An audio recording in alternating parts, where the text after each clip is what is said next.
તત્સવિદુરવરમ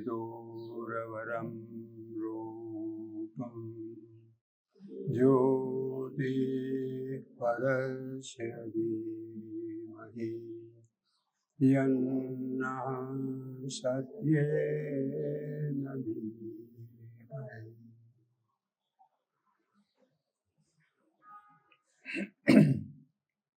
શ્રી અરવિંદ અને મા ભગવતીને પ્રણામ કરી આપ સર્વના અંતરમાં બેઠેલ મા ભગવતીને વંદન કરી આ 15મી ઓગસ્ટ જે શ્રી અરવિંદનો 153મો જન્મદિવસ આવશે તેના ઉપલક્ષ્યની અંદર આપણે આ સાવિત્રી પ્રવચનોનું આયોજન કર્યું છે. એક ગોલ્ડન ઓપોર્ચ્યુનિટી, એક મહાભાગ્ય છે કે આપણે આ શ્રી અરવિંદ નિવાસની અંદર સાવિત્રીનું અનુશીલન કરી શકીએ છીએ, સાવિત્રી વિશે કંઈક વિચાર વિમર્શ કરી શકીએ છીએ. એ આપણા સર્વનું સદભાગ્ય છે. અને એ સદભાગ્યની અંદર મને જે કંઈ ભાગ લેવા માટે પ્રોત્સાહિત કરવામાં આવ્યો છે તે બદલ સંસ્થાના બધા કાર્યકરોનો હું હૃદયપૂર્વક આભાર માનું છું. સાવિત્રી એ એક એવું મહાકાવ્ય છે કે જે આ જમાનાની અંદર આવતા યુગનું આગમન અને આવતા યુગની ઉષા, એનું ઉદ્ઘાટન, એને ઉદ્ઘોષિત કરે છે. સાવિત્રી શબ્દ આપણને ખબર છે. સાવિત્રી એ સૂર્યની પુત્રી છે. સૂર્ય, વેદની અંદર એમ કહેવામાં આવે છે કે સૂર્ય આત્મા જગતસ તસ્થુષશ્ચ. એટલે સૂર્ય એ, આમ આપણે સાદી ભાષામાં કહીએ તો, એ અતિમનસ જગતનો અધિષ્ઠાતા દેવ છે. એને લીધે પૃથ્વી ઉપર અને સંસારમાં જીવન ટકી રહ્યું છે. એને લીધે આપણે સર્વ પ્રકાશ તરફ ગતિ કરી રહ્યા છીએ. ઇદમ શ્રેષ્ઠમ જ્યોતિષામ જ્યોતિરાગાત. આ સૂર્યની પુત્રી એ સાવિત્રી છે. એટલે અતિમનસ જગતમાંથી ભવિષ્યની આધ્યાત્મિકતાને ઉદ્ધાર કરવા માટે, માનવ જાતિનો ઉદ્ધાર કરવાને માટે પરમાત્માએ અતિમનસ જગતમાંથી, સૂર્યના જગતમાંથી પોતાની પુત્રી સાવિત્રીને અહીં આગળ મોકલી આપે છે. અને તે આ જગતનો ઉદ્ધાર કરવાને માટે અહીંયા સત્યવાનને ત્યાં સાવિત્રી રૂપે જન્મી હતી અને રાજા અશ્વપતિને ત્યાં, સત્યવાનને ત્યાં રાજા અશ્વપતિને ત્યાં પુત્રી તરીકે જન્મી હતી. અને શ્રી અરવિંદે એમના પત્રોની અંદર સાવિત્રી ઉપરના પત્રોમાં લખ્યું છે કે જ્યારે પુરાતન ભૂતકાળની અંદર સર્વ વસ્તુઓનું ઉદ્ઘાટન કરવાનું હતું ત્યારે સાવિત્રીનો જન્મ થયો હતો. અને સાવિત્રી અહીંયા આગળ જન્મ લઈને આવી હતી. એ સાવિત્રી અત્યારે મા ભગવતીના સ્વરૂપની અંદર શ્રી અરવિંદ આશ્રમમાં વર્ષો સુધી એમણે અને શ્રી અરવિંદે સાથે મળી અને પૂર્ણ યોગની સ્થાપના કરી. અને એ પૂર્ણ યોગની સ્થાપના દ્વારા ભવિષ્યની અંદર માનવની ઉત્ક્રાંતિ અતિમાનવ તરફ જશે. માનવમાંથી દેવ માનવ આવશે. સમગ્ર પૃથ્વી ઉપર દિવ્યતાનું સ્થાપન થશે અને આ જગત દિવ્ય બની જશે. એ પ્રકારની એક આગાહી, એ પ્રકારનું એક કોન્ક્રીટ હેલ્પ, એક કોન્ક્રીટ તપસ્યા, નક્કર તપસ્યા લઈને મા ભગવતી અહીં આવ્યા હતા. એ શ્રી અરવિંદ આશ્રમની અંદર મા મીરા તરીકે ઓળખાતા હતા. આ એક વાત થઈ. શ્રી અરવિંદે આપણને સાવિત્રી મહાકાવ્ય આપ્યું છે. એ સાવિત્રી મહાકાવ્ય પણ એ જ આપણને સૂચન કરે છે કે એ સાવિત્રી મહાકાવ્ય દ્વારા જેનો ઉદ્બોધ, જેનો ઉપદેશ શ્રી અરવિંદે આપણને આપ્યો છે, તેના દ્વારા આ જગતની અંદર એમની તપશ્ચર્યાના ફળરૂપે આ ઉત્ક્રાંતિ આગળ વધશે, પૃથ્વી દિવ્ય બની જશે અને પૃથ્વી દિવ્ય બની અને આગળની ઉત્ક્રાંતિ મનુષ્યમાંથી દેવ માનવની ઉત્ક્રાંતિ થશે. એ પ્રકારની સાધના જે શ્રી અરવિંદે પોંડિચેરીની અંદર 40 વર્ષ સુધી કરી હતી, એનો રેકોર્ડ એટલે સાવિત્રીને આપણે એક રીતે શબ્દોમાં કહીએ તો એ એક શ્રી અરવિંદની સ્પિરિચ્યુઅલ ઓટોબાયોગ્રાફી છે, આધ્યાત્મિક આત્મકથા છે. એની અંદર એમણે પોતાના સર્વ સાક્ષાત્કારો એની અંદર હૂબહૂ વર્ણવેલા છે. અને તેથી કરીને સાવિત્રીને આપણે એમ કહી શકીએ કે સાવિત્રી મહાકાવ્ય એ એક આવતી ઉષા, આવતા યુગની આગાહી કરે છે. એટલું જ નહીં, પણ એને માટે એ આવતા યુગના આગમનને માટે માનવ જાતિએ જે તપશ્ચર્યા કરવાની છે, એની અંદર એને જે માર્ગદર્શનની જરૂર છે, એને જે પ્રેરણાની જરૂર છે, એને જે યોગની જરૂર છે, તે સર્વનું ભાથું આપણને સાવિત્રીમાંથી મળે છે. એટલે સાવિત્રીને આપણે જરા એક જુદા પરિપ્રેક્ષ્યની અંદર એક ભવિષ્યનો વેદ કહીએ તો એને એ રીતે કહી શકાય. એનું કારણ એ છે કે આપણી જે અત્યાર સુધીની જે આધ્યાત્મિકતામાંથી આપણે પસાર થયા, એનું આદિ મૂળ ક્યાં હતું? એનું આદિ મૂળ વેદની અંદર હતું. વેદમાંથી એક સમગ્રતયા એક દર્શન આપણને આપવામાં આવ્યું. વેદના ઋષિમુનિઓએ જે કંઈ તપશ્ચર્યા કરી, ત્યાર પછીથી ઉપનિષદનો કાળ આવ્યો અને ઉપનિષદના કાળ પછીથી આપણને ગીતાજી પ્રાપ્ત થયા. એટલે આ આધ્યાત્મિક યાત્રાની અંદર જે આપણે પ્રાપ્ત કર્યું છે તેનું મૂળ વેદની અંદર છે. એટલે આ વૈદિક સંસ્કૃતિ પુરાતન કાળથી માંડીને અત્યાર સુધી આપણને પ્રેરિત કરી રહી છે. હવે આ જે આધ્યાત્મિકતા હતી, એ આધ્યાત્મિકતા અને સાવિત્રી જે આધ્યાત્મિકતાને આપણને ઉપદેશ આપે છે, એમાં થોડોક ફેર છે. આપણે અત્યાર સુધીની જે આધ્યાત્મિકતા વેદોની ઉપનિષદોની વાત હું નથી કરતો. વેદોની ઉપનિષદોની અંદર એક કોમ્પ્રિહેન્સિવ, સર્વસમાવેશક પ્રકારનું દર્શન હતું. પણ પાછળથી બુદ્ધ ધર્મ અને ત્યાર પછીથી શંકરાચાર્ય એ બધાના આગમનને કારણે પરિસ્થિતિઓનું નિર્માણ એવું થયું કે આપણે પરલોકવાદી બની ગયા.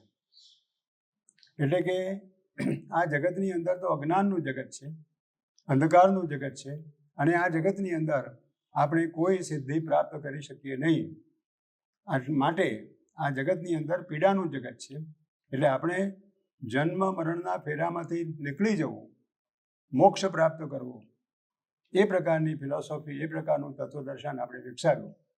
અને તેથી ગમે તેમ કરીને, કોઈ સાધના કરીને કે સિદ્ધિ મેળવીને કે કોઈ પણ રીતે આ જગતમાં ફરી ન આવવું પડે, એ રીતનું આપણે મોક્ષ પ્રાપ્ત કરીએ, એ પ્રકારની સાધના આપણે કરવી જોઈએ.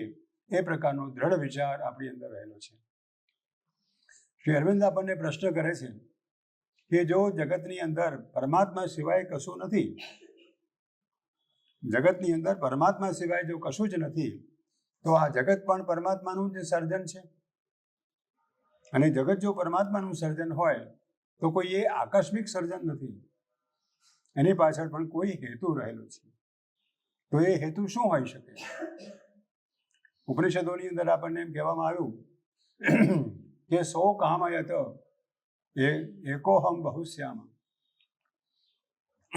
એમણે ઈચ્છા કરી, કામના કરી કે હું જે એક છું તે બહુરૂપ બનું. એ બહુરૂપતાની અંદર પરમાત્મા એક છે, પણ પરમાત્મા એક હોવા ઉપરાંત અનેકની અંદર પોતાની અભિવ્યક્તિ કરીને પોતાની એકતાનું સ્થાપન કરે છે. એટલે અનેકત્વ અને એકત્વ એ પરમાત્માને માટે એક જ વસ્તુ છે. એ દરેકની અંદર એક જ પરમાત્મા રહેલો છે. અને એ પરમાત્મા આપણને આગળ જવા માટે પ્રેરિત કરી રહ્યો છે. તો એ બહુત્વને માટે શું જોઈએ? એકોહમ બહુશ્યામ. તો બહુત્વની અંદર આપસની સંબંધને માટે સ્પેસ જોઈએ. આપણે એ રહેવાનું છે, આપણે એકબીજા સાથે કામ કરવાનું છે, માટે અવકાશ જોઈએ. એટલે આ પૃથ્વીનું સર્જન કરવામાં આવ્યું. પછીથી એની અંદર ધીરે ધીરે ક્રમશઃ ઉત્ક્રાંતિ થવાની છે. કારણ કે મનુષ્ય તો અંધકારરૂપ જગતની અંદર આવેલો છે અને એમ કરતાં એ મનુષ્ય સુધી આવેલો છે અને હવે એને આગળ જવાનું છે. માટે કાળની જરૂરિયાત પડે છે. કાળની અંદર આ વિકાસ થઈ રહ્યો છે. એટલે સ્પેસ અને કાળ, અવકાશ અને કાળ એ બે એકોહમ બહુશ્યામની સાથે અનુસ્યુત છે. એકોહમ બહુશ્યામની જે વિભાવના છે, જે સંકલ્પ છે, એ સંકલ્પની જરૂરિયાત એ સૂચવે છે કે આ બહુત્વ, સ્પેસ અને ટાઈમ એ બંનેની જરૂરિયાત રહેલી છે. કહેવાનો ભાવાર્થ એ છે કે આ બહુત્વની અંદર એ એકત્વને પ્રાપ્ત કરીને એની અંદર ઉત્ક્રાંતિ કરવાની છે અને એ ઉત્ક્રાંતિ આ જગતની અંદર કરવાની છે. કારણ કે જગતનો હેતુ, અભિવ્યક્તિનો હેતુ, આ પૃથ્વીના સર્જનનો હેતુ એકમાંથી બહુત્વનું પ્રાપ્ત કરવાનું છે. અને કોણ આ સંકલ્પ કરે છે? સદઘન ચિદઘન અને આનંદઘન રૂપ એક પરમાત્મા આ સંકલ્પ કરે છે કે હું બહુરૂપ બનું. હું બહુરૂપ બનું એનો અર્થ શું થયો? હું જે સદઘન ચિદઘન અને આનંદઘન રૂપ પરમાત્મા છું, તે બધાની અંદર એ પ્રકારનું પરમાત્મા સ્વરૂપ હું પ્રાપ્ત કરું. એનો અર્થ કે ઉત્ક્રાંતિ થવી જોઈએ. મનુષ્ય અજ્ઞાનમાંથી આગળ વધે છે, પણ એને પણ જ્ઞાન તરફ આગળ વધવાનું છે. એટલે સ્પેસ અને ટાઈમની સાથે સાથે એકત્વ અને બહુત્વ અને સાથે સાથે ક્રમશઃ ઉત્ક્રાંતિ, આ બધી જ વસ્તુઓ આ એકોહમ બહુશ્યામની અંદર, એ સંકલ્પનાની અંદર રહેલી છે. એટલે જો આ વિશ્વ પરમાત્માની અભિવ્યક્તિ છે અને પરમાત્મા એ ક્રમશઃ પોતાની જાતને પ્રગટ કરી રહ્યા છે, તો એ ક્રમશઃ પ્રગટ કરવાને માટે એની અંદર કોઈ સાધનાની, જે વિશિષ્ટ પ્રકારની સાધનાની જરૂર પડશે. કારણ કે આ પૃથ્વી ઉપરને દિવ્યતા પ્રાપ્ત કરવાની છે. આ પૃથ્વી ઉપર મનુષ્યમાંથી દેવ માનવમાં આપણે પરિણત થવાનું છે, એની ઉત્ક્રાંતિ કરવાની છે. એટલે પૃથ્વી ઉપરની ઉત્ક્રાંતિને માટે પૃથ્વીની અંદર આપણે એ કાર્ય કરવાનું છે. એનો અર્થ એવો નથી કે પરમાત્માને સાક્ષાત્કાર નથી કરવાનો. પરમાત્માના સાક્ષાત્કાર સિવાય કશું જ ના થઈ શકે. એટલે પરમાત્માનો સાક્ષાત્કાર તો આપણે કરવાનો જ છે, પણ એ પરમાત્માના સાક્ષાત્કાર કર્યા પછીથી આપણા જે શરીર, પ્રાણ અને મન છે એની અંદર ઉતરી આવી અને એ પરમાત્માના પ્રકાશને આ મન, પ્રાણ અને શરીર, જે પ્રકૃતિનો ભાગ છે, જે પૃથ્વીનો ભાગ છે, તેની અંદર આપણે એને ઉતારી લાવવાનું છે કે જેથી કરીને અહીં આગળ આ પૃથ્વી ઉપર એ દિવ્યતાનું સ્થાપન થઈ શકે. આ શ્રી અરવિંદની વિશિષ્ટ દર્શન છે. આ શ્રી અરવિંદનું વિશિષ્ટ દર્શન છે કે જેની અંદર આ જગતને છોડીને જતા રહેવાનું નથી. પરમાત્માનો સાક્ષાત્કાર કરીને આ જગતની અંદર કામ કરવાનું છે કે જેથી કરીને પરમાત્માની શક્તિ દ્વારા આપણે જગતની અંદર દિવ્યતાને સ્થાપન કરી શકીએ. તો આ ઉપદેશ લઈને આ સાવિત્રી મહાકાવ્ય આપણી સમક્ષ આવેલું છે. આ ઉપદેશ આપણને શ્રી અરવિંદ આ સાવિત્રી મહાકાવ્ય દ્વારા આપણને આપે છે. તો એ સાવિત્રી મહાકાવ્ય શ્રી અરવિંદની જે દર્શન છે, દિવ્યતાનું દર્શન, એ દિવ્યતાના દર્શનની એક, જેને કહીએ કે એક પુસ્તક છે, એક જ્ઞાન છે, એક આખ્યાન છે, એક. હવે આ જે શ્રી અરવિંદે એનું જે ટાઇટલ આપેલું છે સાવિત્રી, એક કથાનક, સિમ્બલ અને મિથ. મિથ અને સિમ્બલ એટલે કે સાવિત્રી મહાકાવ્યનું જે મિથ છે, એનું જે કથાનક છે, એ કથાનક આપણને બધાને ખબર છે કે સાવિત્રી અને સત્યવાન પુરાતન કાળની અંદર એ રહેતા હતા અને એમાંથી સત્યવાનનું મૃત્યુ થયું. અને સત્યવાનનું મૃત્યુ થયું એટલે સાવિત્રી એને પોતે પાછો લઈ આવવા માટે યમની સાથે વાર્તાલાપ કરે છે. પણ મહાભારતની અંદર જે આ કથા કહેવામાં આવી છે એ મહાભારતની કથાની અંદર સાવિત્રીનો પિતા અશ્વપતિ, એ અશ્વપતિ 15 વર્ષ સુધી તપશ્ચર્યા કરે છે. એ નિસંતાન રાજા હતો અને સંતાન પ્રાપ્તિને માટે 15 વર્ષ સુધી તપશ્ચર્યા કરે છે અને તપશ્ચર્યા કરીને મા ભગવતીનો સાક્ષાત્કાર કરે છે અને મા ભગવતી પાસે વરદાન માગે છે. તો મા ભગવતી એમ કહે છે કે હું તારે ત્યાં પુત્રી તરીકે અવતરીશ. સાવિત્રી જન્મે છે, મોટી થાય છે. મોટી થઈને પોતાના પતિનું વર્ણન કરે છે. સત્યવાન રૂપી એક યંગ માણસનું એનું વર્ણન કરે છે પોતાના પતિ તરીકે. પોતે જાણે છે કે સત્યવાન 1 વર્ષની અંદર, નારદ ભવિષ્ય વાંકે છે કે 1 વર્ષની અંદર સત્યવાનનું મૃત્યુ થવાનું છે. સાવિત્રી કહે છે કે ભલે, હું તો એની સાથે જ લગ્ન કરીશ, કારણ કે મારી શક્તિ ઘણી બધી છે અને હું કામ કરવા માટે આવી છું. પણ આ વાત મહાભારતમાં નથી. મહાભારતમાં શું થાય છે કે મહાભારતમાં જ્યારે યમરાજા સત્યવાનનું મૃત્યુ થાય છે અને સત્યવાનને લઈને યમરાજા જાય છે ત્યારે એની પાછળ સાવિત્રી જાય છે અને પછીથી અનુનયથી, સુંદર વાક્યોથી, એનો આર્ગ્યુમેન્ટ કેવો છે કે કોઈ માણસની સાથે આપણે 4 પગલાં ચાલીએ, 10 પગલાં ચાલીએ તો એની સાથે એક પ્રકારની પરિચિતતા કેળવાય છે, એની સાથે એક પ્રકારની સંબંધ બંધાય છે. એટલે હે યમરાજા, હું તારી સાથે આટલે સુધી આવી છું તો મારો તારી સાથે કોઈ સંબંધ છે અને માટે હું આ માગું છું કે તું સત્યવાનને પાછો આપ. આમ અનુનયથી એની સાથે વાર્તાલાપ કરી અને સત્યવાનને પાછો મેળવે છે. આ મહાભારતની સત્યવાનને સાવિત્રીની કથા છે.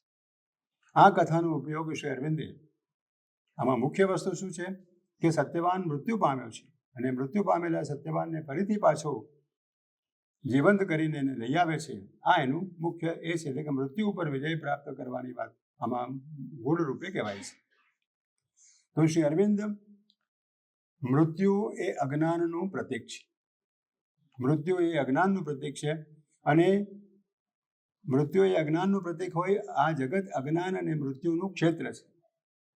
તો અજ્ઞાન અને ક્ષેત્રના મૃત્યુના ઉપર જો વિજય પ્રાપ્ત કરી શકાય તો એક આગળની ઉત્ક્રાંતિ આગળ વધી શકે.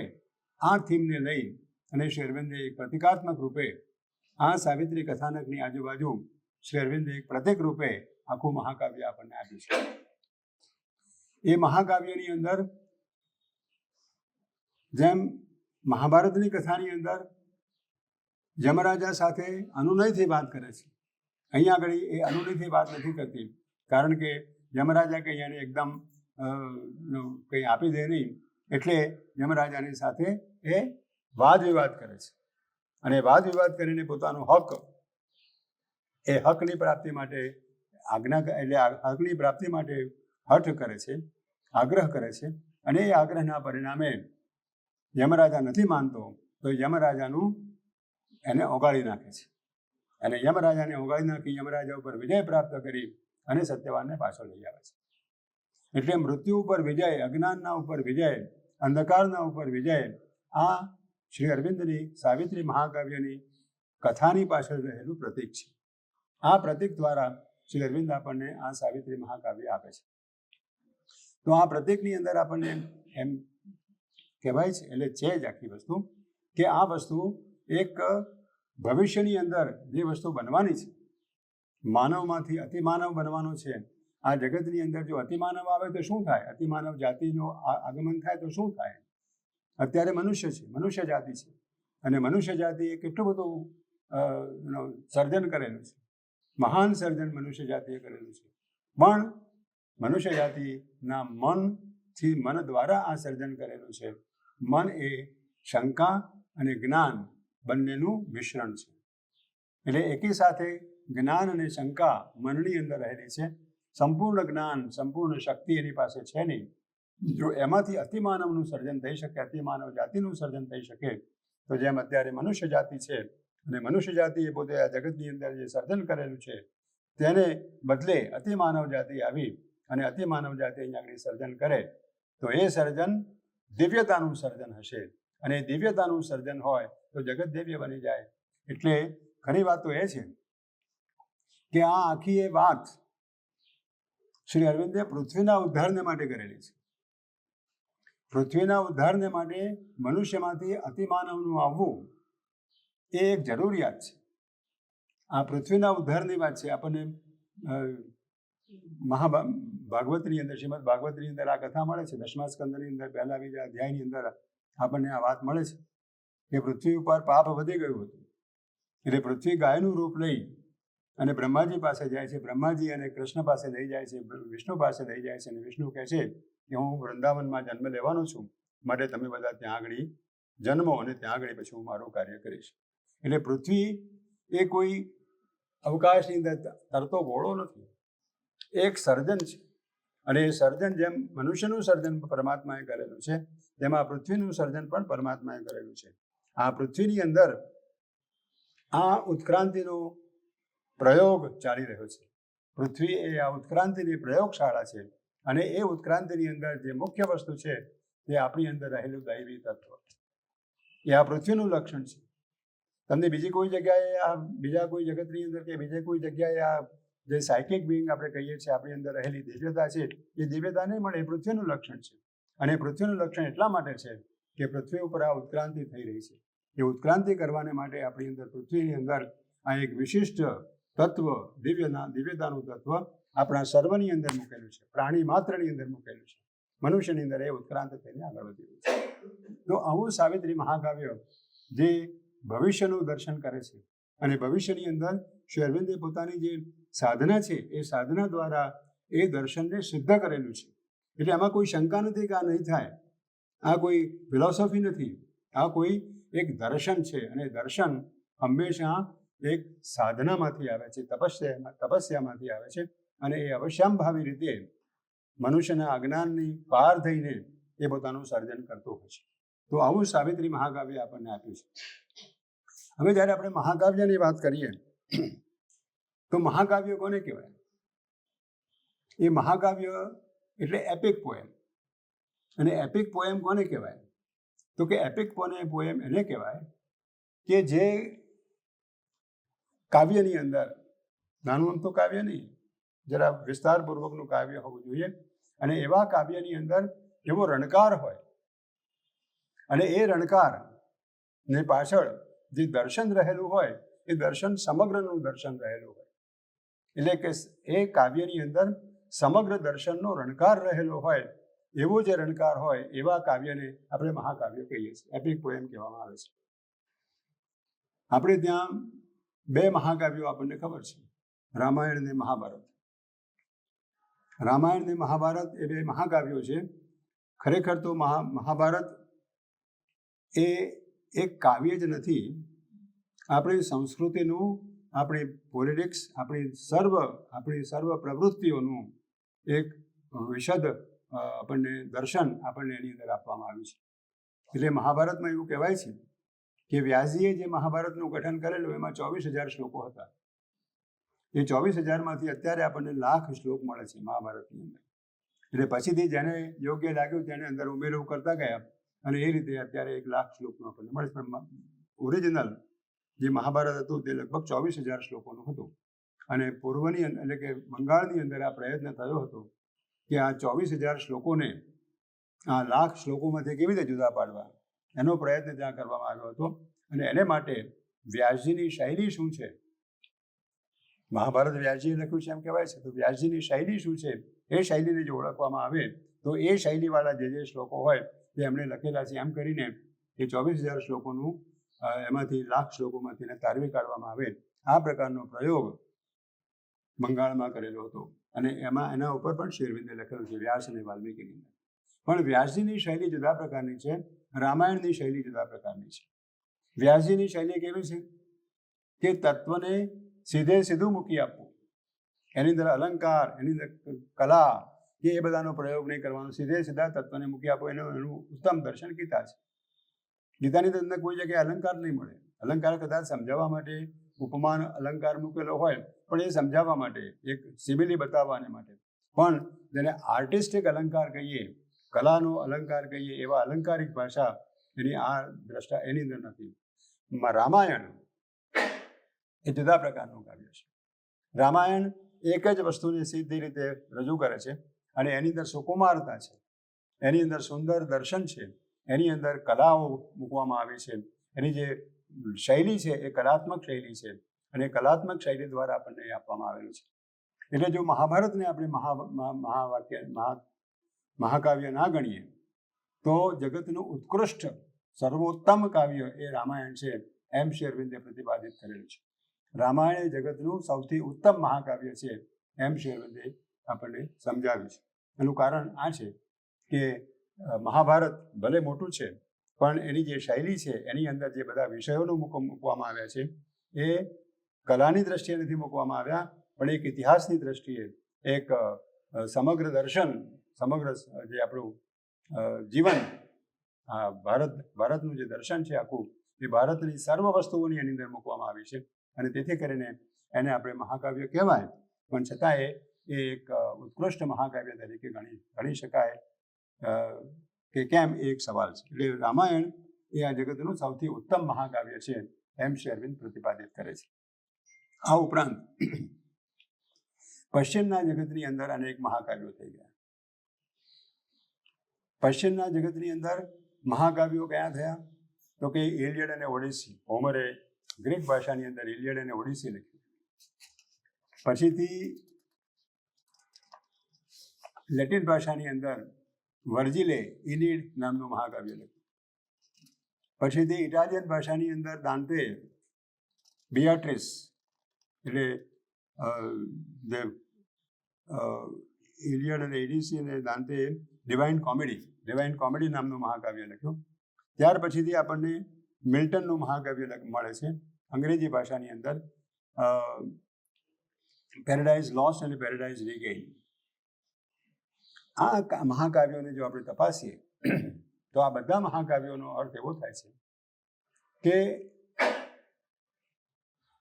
શરૂઆતના કાવ્યો રામાયણ અને મહાભારત અને ઇલિયડ અને ઓડિસી, આ મહાકાવ્યો વિશ્વની અંદર બનેલી કોઈ ઘટના જે યુગ પરિવર્તનકારી ઘટના હોય એ ઘટનાનું વર્ણન આ મહાકાવ્યોની અંદર કરવામાં આવ્યું છે. અને તેથી કરીને જો આવો કોઈ પરિસ્થિતિ જગતમાં ઉત્પન્ન ના થઈ હોય તો પછી એવું મહાકાવ્ય લખી શકાય નહીં, એવી એક જાતની માન્યતા પ્રવર્તે છે.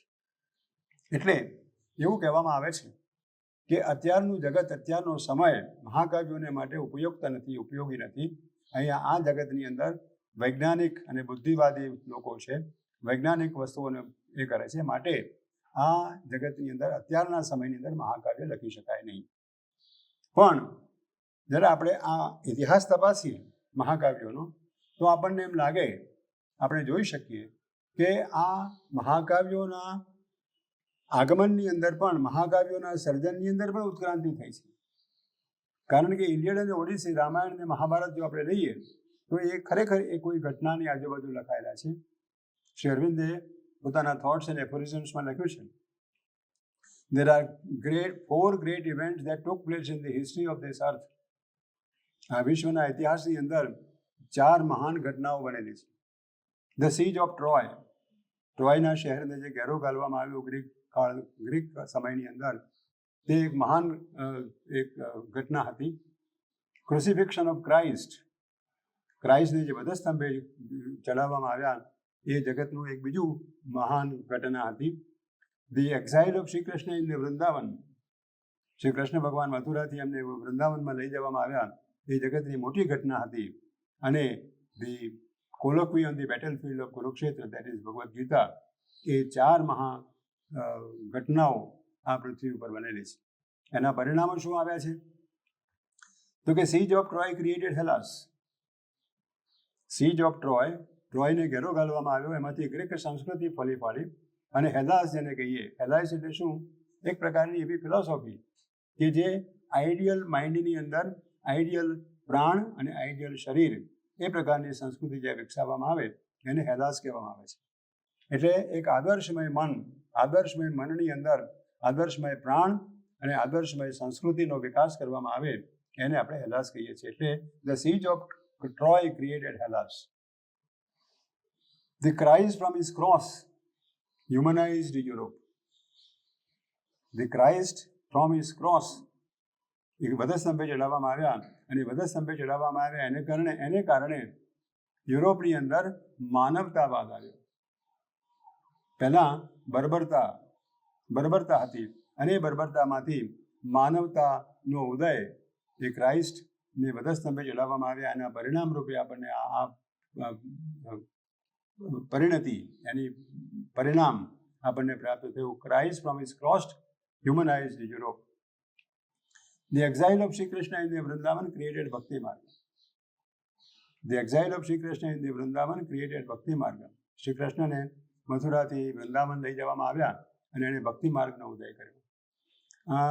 થોડોક ઇતિહાસમાં જઈએ આપણે તો એવું કહેવામાં આવે છે કે આ ગોપીઓ એ દક્ષિણમાં અલવાર્સ તરીકે આવ્યા. એમણે અલવાર્સ તરીકે જન્મ લીધો દક્ષિણમાં, અને અલવાર્સ એ મહાન કૃષ્ણ ભક્તો હતા. અને એ કૃષ્ણ ભક્તોએ જે સાધના કરી, જે ભક્તિ માર્ગનો ઉદય કર્યો, એ ભક્તિ માર્ગના ઉદયને કારણે વિશિષ્ટાદ્વૈતના પ્રણેતા એમને વેદાંત, જે શાંકર વેદાંત હતું એની અંદર ફેરફાર કરવાનું યોગ્ય લાગ્યું, અને એમણે વિશિષ્ટાદ્વૈતની આપણને ફિલોસોફી આપી. એટલે એવું ચોખ્ખું કહેવાય છે કે ભક્તિ માર્ગ દક્ષિણમાં ઉદય પામ્યો, પછી એ બંગાળમાં ગયો, અને બંગાળમાંથી છેવટે પશ્ચિમમાં આવતા એ ગુજરાતમાં આવીને સુકાઈ ગયો. આ આખી એક જેને વિદ્વાનો કહીએ, વિદ્વાનોની અંદર આ પ્રકારની માન્યતા છે. અત્યારે એવી વાત નથી, પણ આપણે આવું એક જાતનું સમજી શકીએ છીએ. આ ભક્તિ માર્ગનો ઉદય એ કૃષ્ણને કારણે, કૃષ્ણના વૃંદાવનમાં જવાને કારણે એ ભક્તિ માર્ગનો ઉદય થયો. અને the colloquium, the battlefield of Kurukshetra will yet spiritualize humanity.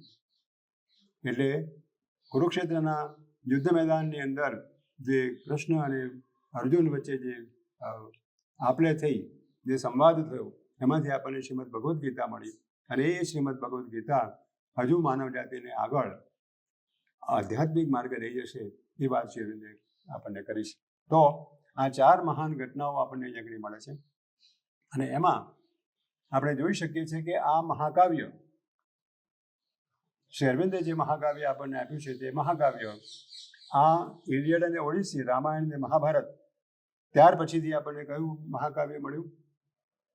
દાંતેનું, એનું વર્જિલનું લેટિનની અંદર વર્જિલનું મહાકાવ્ય ઇનિડ મળ્યું. એ મહાકાવ્ય જરા જુદી રીતે લખાયેલું છે. એ જુદી રીતે, પણ પહેલાં કરતાં એનું થીમ આખું જુદું છે. ઇલિયડ અને ઓડિસી એ સીજ ઓફ ટ્રોયની જે મહાન ઘટના બની એની આજુબાજુ લખાયેલું ઇલિયડ અને ઓડિસી છે. ઇનિડ મહાકાવ્ય એ લેટિન ભાષાની અંદર જરા જુદી રીતે લખવામાં આવેલું છે. ત્યાર પછીથી જે ત્રીજું મહાકાવ્ય આપણને મળ્યું, જેને આપણે દાંતેનું, બિયાટ્રિસનું કયું મહાકાવ્ય કહીએ? Divine comedy. એ ડિવાઇન કોમેડી જે આપણને મહાકાવ્ય મળ્યું, એની અંદર કોઈ મહાન ઘટના નથી.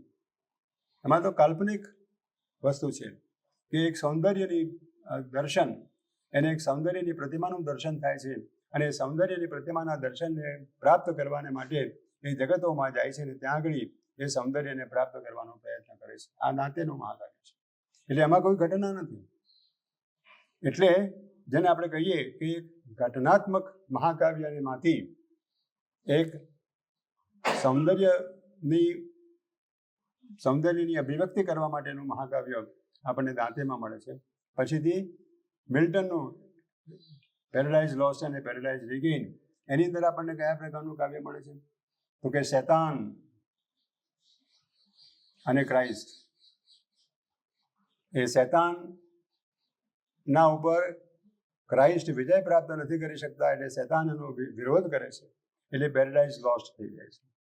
પછી પરમાત્માના હસ્તક્ષેપને કારણે આપણને પેરેડાઇઝ રિગેઇન, એટલે ફરી પાછું આપણને પ્રાપ્ત થાય છે. આ આખી જે વાત છે એ મિલ્ટનની ધાર્મિક ભાવનામાંથી ઊભી થયેલી છે, ક્રિશ્ચિયાનિટીની ધાર્મિક વસ્તુઓમાંથી મળેલી છે. એટલે આપણે જોઈએ કે રામાયણ, મહાભારત, ઇલિયડ અને ઓડિસી એ કોઈ ઘટનાત્મક મહાકાવ્યો છે, કોઈ ઘટનાની આજુબાજુ લખાયેલા મહાકાવ્યો છે. ત્યાર પછીથી દાંતેનું જે મહાકાવ્ય છે એ સૌંદર્યની પ્રણિતિ સૌંદર્યની અભિવ્યક્તિને માટે લખાયેલું છે. એટલે આખું એમાં કોઈ ઘટના નથી. એવી જ રીતે આ મિલ્ટનનું મહાકાવ્ય પેરેડાઇઝ લોસ્ટ અને પેરેડાઇઝ રિગેઇન એ ધર્મની વાત કરે છે. એ ધર્મની વાત એટલે ધાર્મિક મહાકાવ્ય છે. તો આપણે જોઈએ છીએ કે આ મહાકાવ્યોની અંદર પણ ઉત્ક્રાંતિ થઈ છે. ઘટનાત્મક મહાકાવ્યોમાંથી એક દર્શનનું મહાકાવ્ય છે, દર્શનના મહાકાવ્યમાંથી એક ધર્મનું મહાકાવ્ય. તો પછીથી આપણે એવું એક્સપેક્ટેશન કરી શકીએ કે હવે ધાર્મિકતામાંથી આધ્યાત્મિકતામાં જવું પડે. એટલે શ્રી અરવિંદનું મહાકાવ્ય આપણને આધ્યાત્મિકતા પ્રત્યે લઈ જાય છે.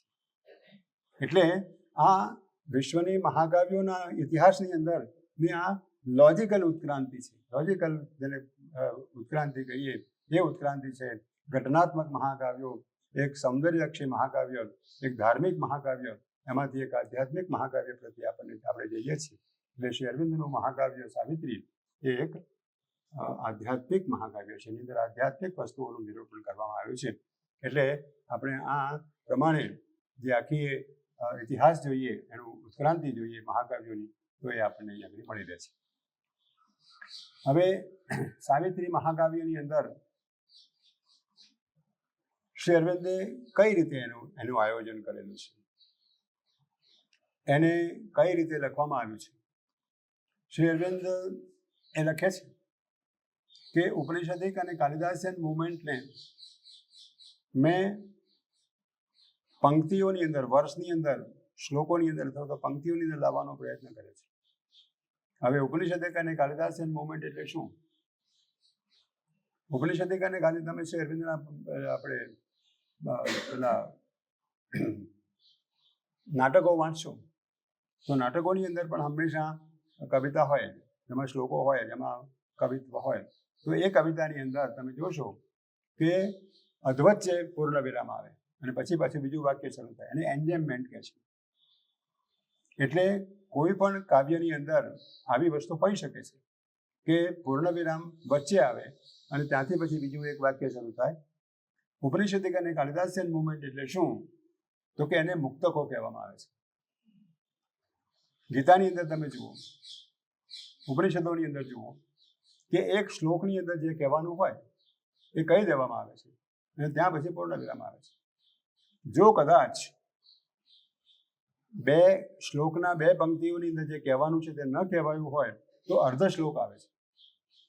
અને અર્ધ શ્લોક એટલે 3 લાઈનની અંદર જે વાત કહેવાની છે તે વાત કહીને ત્યાં આગળ પૂર્ણ વિરામ મૂકી દેવામાં આવે છે. પછીથી જે નવો શ્લોક શરૂ થાય તેની અંદર નવી વાત નવું આખું વાક્ય મૂકવામાં આવે. આને ઉપનિષદિક અને કાલિદાસિયન મુવમેન્ટ કહેવામાં આવે છે. એટલે શ્રી અરવિંદે જે છંદનો પ્રયોગ કર્યો છે, એ છંદનો પ્રયોગ એમણે 2 પ્રકારના મહાકાવ્યો લખ્યા છે. એક મહાકાવ્ય સાવિત્રી અને બીજું ઇનીડ. ઇનીડને પણ એ બીજું મહાકાવ્ય છે. એ પણ 5000 પંક્તિઓમાં લખાયેલું છે મહાકાવ્ય. અને એ જે ઇલિયડ ને ઓડિસીનું જે મહાકાવ્ય છે એ મહાકાવ્યની લાઈનની અંદર પછી આગળ શું બન્યું એની વાત એમણે 5000 પંક્તિઓના મહાકાવ્યની અંદર લખેલી છે. પણ એ હેક્ઝામીટરમાં લખાયેલું છે. એ હેક્ઝામીટરમાં લખાયેલું છે એટલે 6 લઘુગુરુના એ મળે. અને લઘુગુરુ નથી કહેવાતા, શ્રેષ્ઠ અને અનશ્રેષ્ઠ. ઇટ વોઝ, ઇટ ઉપર શ્રેષ્ઠ નથી અપાતો, વોઝ ઉપર શ્રેષ્ઠ અપાય છે. તો it was the hour of where the gods awake.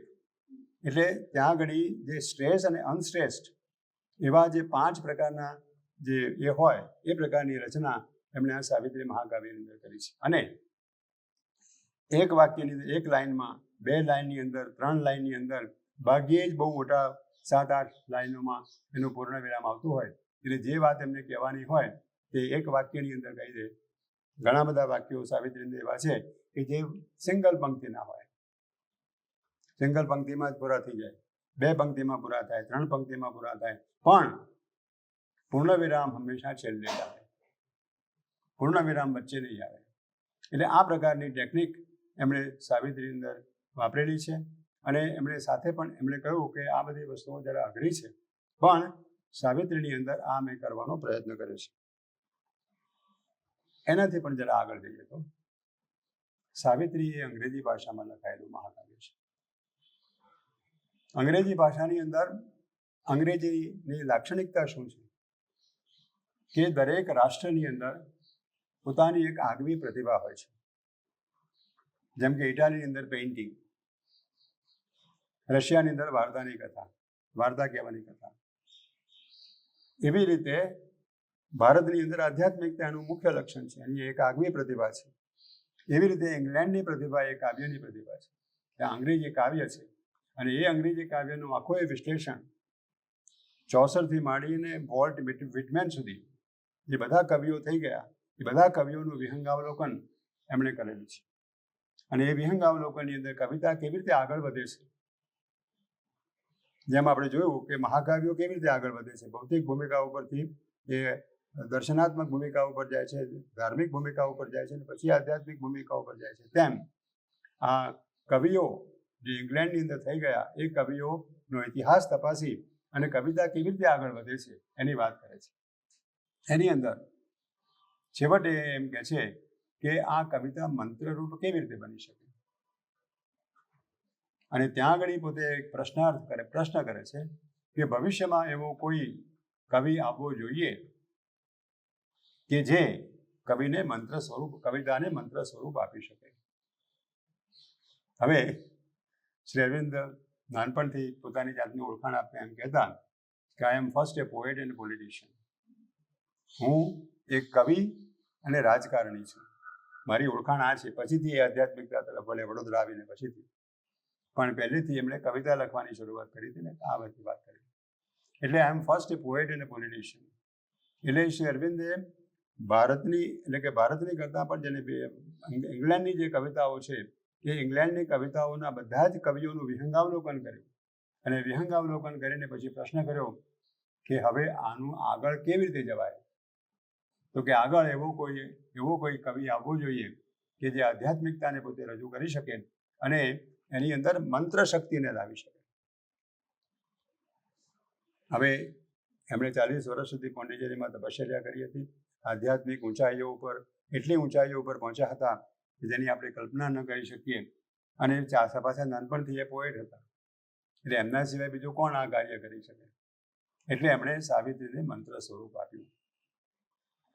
એટલે સાવિત્રી એ એક મહાકાવ્ય છે એટલું જ નહીં, એને કાલિદાસન અને ઉપનિષદિક મોમેન્ટની અંદર ઢાળવામાં આવ્યું છે એટલું જ નહીં, પણ એક મંત્ર શક્તિ છે. અને એ મંત્ર શક્તિ જો આપણે એનું અનુશીલન કરીએ, આપણા હૃદયની અંદર એને ઉતારવાનો પ્રયત્ન કરીએ, હૃદયની અંદર આપણે મન વાંચે છે, મન જુએ છે, સાંભળે છે, મન એનું ચિંતન કરે છે, પણ જો એનો અવાજ, એનું લય, એને જો આપણા અંતરની અંદર ઉતારવાનો પ્રયત્ન કરીએ તો આપણી અંદર પરમાત્માની શક્તિ જાગૃત થઈ શકે. એવી આ મંત્ર શક્તિ છે. મંત્રનો અર્થ જ એ થાય છે કે મંત્ર આપણી અંદર દિવ્યતાને જાગૃત કરી શકે. સાથે સાથે જે થીમ્સ, જે વાત પ્રતિકાત્મક રૂપે એમણે સાવિત્રી અંદર આપવામાં આવી છે એની અંદર આધ્યાત્મિકતાનું દર્શન રજૂ કર્યું છે. અને તે આધ્યાત્મિકતાનું દર્શન એ કોઈ બીજા દેશોમાં છે જ નહીં, ભારતની અંદર જ છે. એટલે ભારતની ભાષાની અંદર ભારતના આધ્યાત્મિક લક્ષણો, ભારતના આધ્યાત્મિક તત્વો, એની બધી વાતો એમણે સાવિત્રીની અંદર મૂકવાનો પ્રયત્ન કર્યો છે. હવે તમે કોઈ અંગ્રેજી મહાકાવ્યને વાંચો કે કોઈ અંગ્રેજી કવિતાને વાંચો, એમાં આધ્યાત્મિકતાને મળે. એક પશ્ચિમનો એક કવિ હતો, એ વેદાંતિક કવિ કહેવાતો હતો, એટલે ઇંગ્લેન્ડનો જ કવિ, એ એક વેદાંતિક કવિ છે એવું શ્રી અરવિંદ કહેતા હતા. કારણ કે એણે વિશ્વની અંદર જે કંઈ દેખાય છે એની અંદર જાણે એને પરમાત્માનું દર્શન થતું હોય એવું એને ઇંગિત પ્રાપ્ત થતું હતું. એટલે એ તો એક છૂટી છવાઈ જાણે કે લાક્ષણિકતા, છૂટી છવાઈ બિંદુઓની અંદર એમણે આ વસ્તુ મૂકી આપી હતી. પણ એક સસ્ટેઇન, સતત એક જેને હેમરિંગ કરીને આખી આધ્યાત્મિકતાને અને ભારતીય આધ્યાત્મિકતાને અંગ્રેજી ભાષાની અંદર મૂકી આપવી અને છતાં એ નેચરલ લાગવી. તમે આધ્યાત્મિકતાના ઘણા ગ્રંથો ઉપલબ્ધ હોય છે, અંગ્રેજી ભાષામાં પણ હોય છે, એની અંદર કવિતાઓ પણ મળી શકે છે. એ બધી કવિતાઓ વાંચો, એ બધા અંગ્રેજી જે લખાણો છે આધ્યાત્મિકતાના, એ લખાણો વાંચો અને શ્રી અરવિંદ જે લખે છે તે વાંચો. એમાં તમને કોઈ જાતનું જાણે કે એમની ચેતના સાથે આખી વસ્તુ જોડાઈ ગયેલી હોય, એમની ચેતનામાંથી એ સર્જન થયેલું હોય. કેવળ મનમાંથી લખે અથવા તો મનની કોઈ ઉચ્ચ ભૂમિકામાંથી લખે એવું નહીં.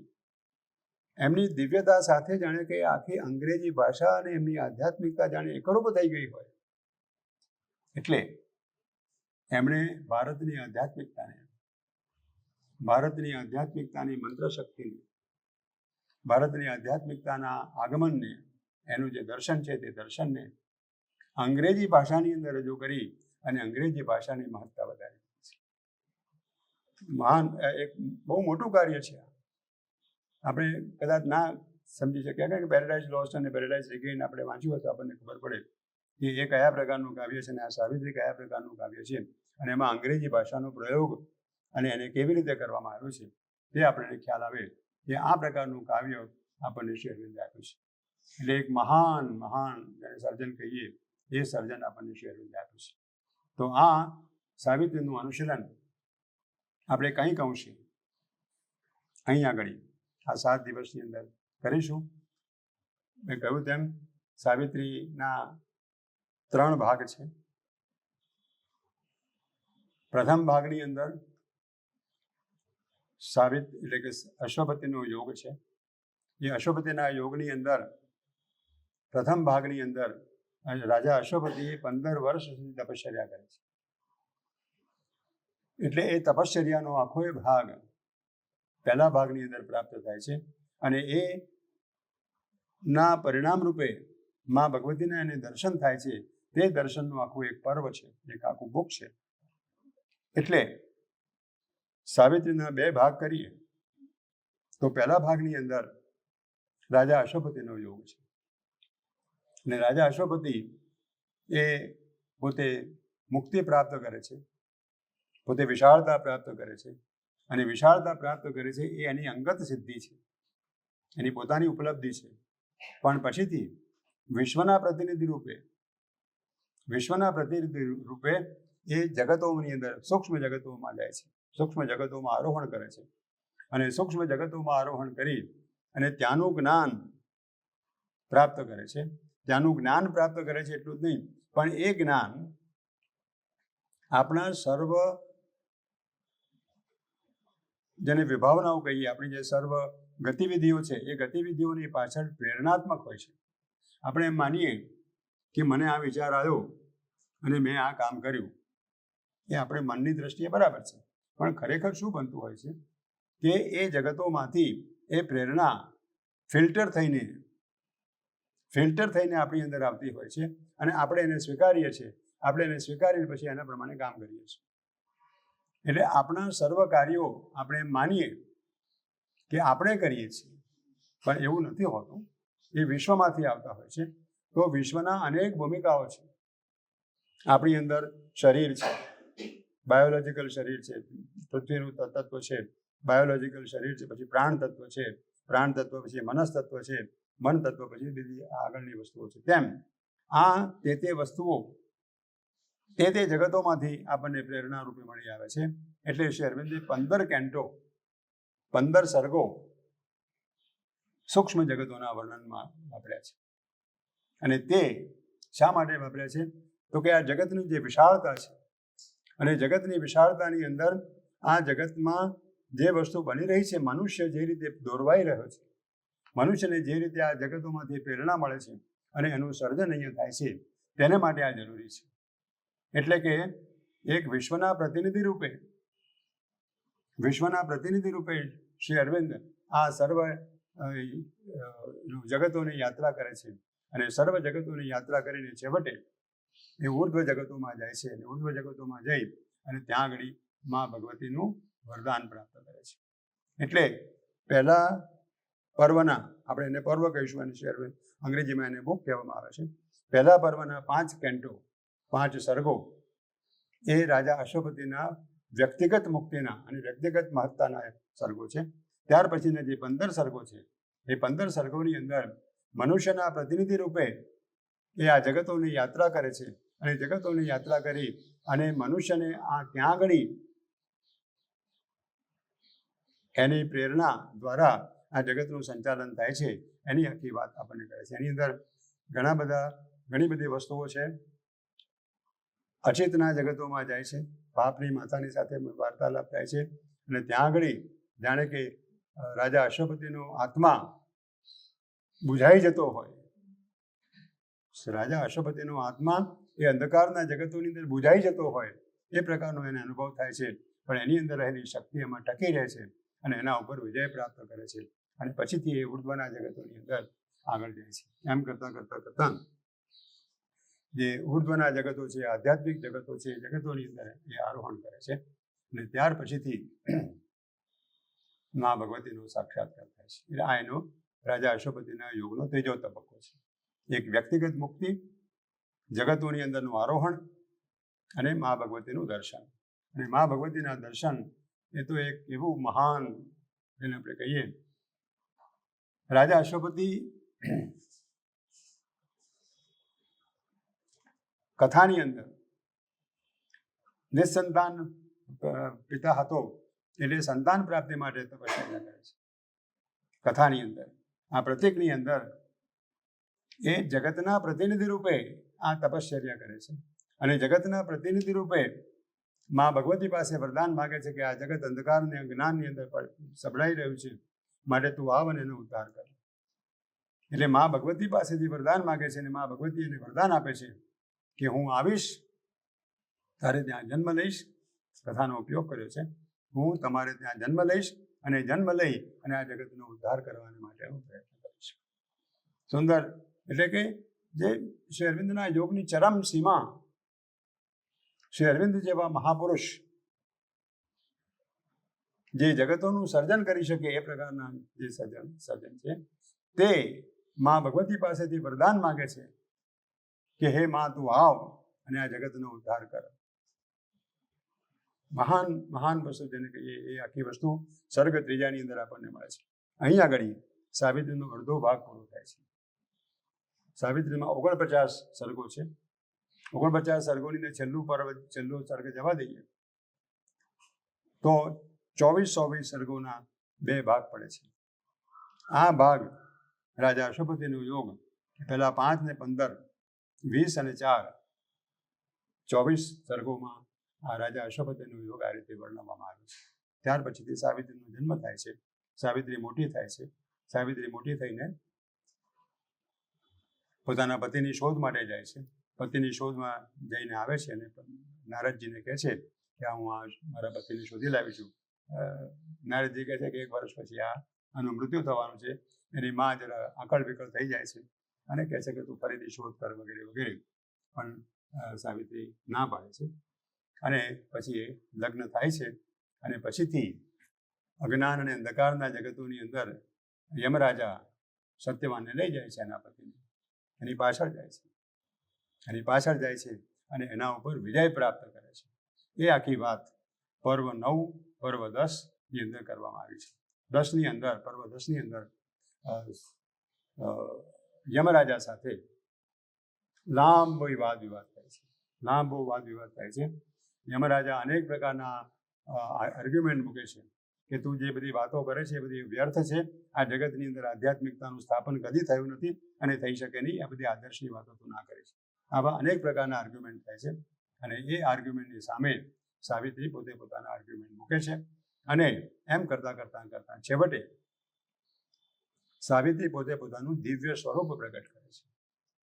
અને એ દિવ્ય સ્વરૂપ પ્રગટ કરે છે એટલે એની જે પ્રકાશની શક્તિ છે, એ પ્રકાશની શક્તિ યમરાજાને વીંટળાઈ વળે છે. અને વીંટળાઈ વળીને એ પ્રકાશની શક્તિ અંધકારને જાણે કે ગળી જવાનો પ્રયત્ન કરે છે. એટલે યમરાજા પોતે આકળ વિકળ થઈ જાય છે અને પોતે એ ક્ષેત્રને છોડીને ભાગી જાય છે. અને સત્યવાન અને સાવિત્રી ત્યાં આગળ એકલા છે.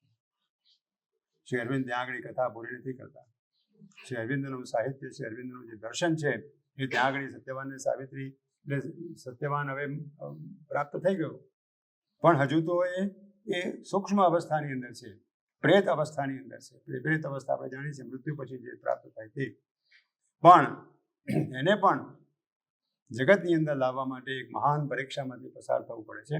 અને એ પરીક્ષા 11મા સર્ગની અંદર 11મા બુકની અંદર વર્ણવવામાં આવી છે. ઉર્ધ્વ જગતોની અંદર જાય છે, કારણ કે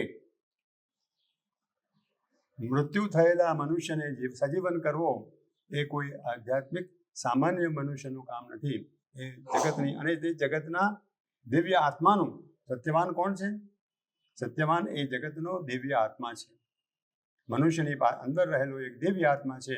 એ દિવ્ય આત્માનો ઉદ્ધાર કરવો, પૃથ્વીનો ઉદ્ધાર કરવો, એને માટે જગતનું આખો એ જેને કહીએ કે વિસંવાદ એની સાથે સંકળાયેલો છે. એટલે એ વસ્તુને ઉકેલ લાવવા માટે, એ વસ્તુને સીધો કરવાને માટે એ ઉર્ધ્વના જગતોની અંદર જાય છે. અને ત્યાં પણ એને એમ કહે છે કે તું આથી પણ હજી ઉર્ધ્વના જગતોમાં જા, કારણ કે આ જે ભવિષ્યનું નિયતિ ભાગ્ય છે, એ ભાગ્યનું સ્થાપન, ભાગ્યને બદલવાની વાત છે, તે ત્યાં નક્કી થઈ શકે છે, અહીં નક્કી થઈ શકે. ત્યાં ઉર્ધ્વમાં જાય છે. ને ત્યાં આગળ જે પરમ શક્તિ છે, એ પરમ શક્તિ એને આશીર્વાદ આપે છે અને સત્યવાનને જીવંત કરે છે.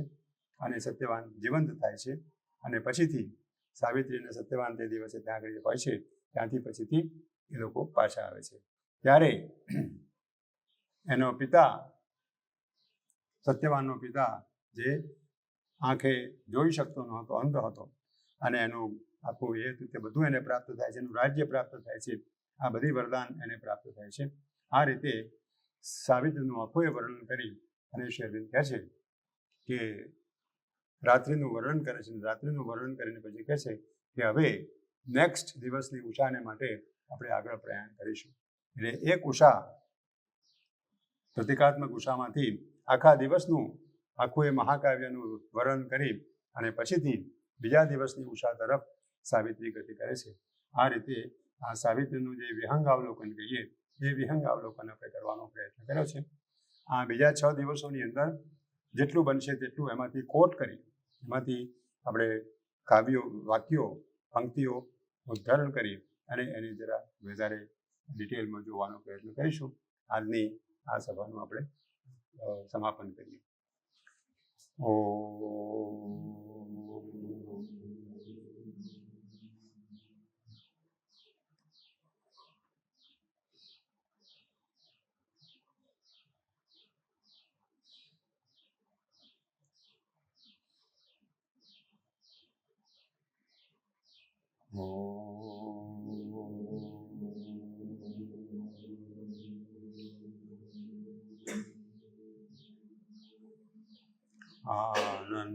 આનંદમયી ચૈતન્યમયી સત્યમયી પરમ.